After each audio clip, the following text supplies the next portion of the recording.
కానీ అనుకోని పరిస్థితుల్లో ఒక్కోసారి డిస్టర్బ్ అవుతాం. ఎవరైనా, నేనైనా కావచ్చు, మీరైనా కావచ్చు. ఇన్ని సాహిత్యాలు, ఇన్ని సంగీతాలు మనం ఫాలో అయినా కూడా కెటాస్ట్రఫ్ వస్తుంది లైఫ్లో, ఒక్కోసారి వస్తాయి యాక్సిడెంట్స్. ఎవరో మనకు బాగా కావాల్సిన వ్యక్తి కోల్పోతాం, అలాంటప్పుడు డిస్టర్బ్ అవుతాం. తప్పనిసరిగా అలాంటప్పుడు మీరు ఈ సప్రెషన్స్ వాడి, ఇంగ్లీష్ మందులు వాడి, స్లీపింగ్ పిల్స్ వేసుకొని ఫర్దర్గా డ్యామేజ్ చేసుకోకుండా ఇలాంటి కౌన్సిలింగ్కి రావాలి. మధురిమ గారు లాంటి వాళ్ళ దగ్గరికి వచ్చినప్పుడు, ఆమెతో మాట్లాడినప్పుడు మీకు కావలసినటువంటి ఆ హీలింగ్ పకడ్బందీగా పద్ధతిగా దొరుకుతుంది.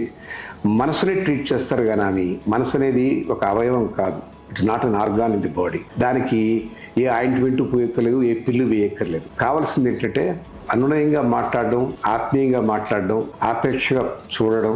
ఒక గొప్ప అనుభూతి ఇవ్వగలరు వాళ్ళు, ఒక భరోసా ఇవ్వగలరు వాళ్ళ మాటలతో, వాళ్ళు చెప్పే విషయాలతో. దాంతో మీకు హీలింగ్ చాలా ఈజీగా అవుతుంది.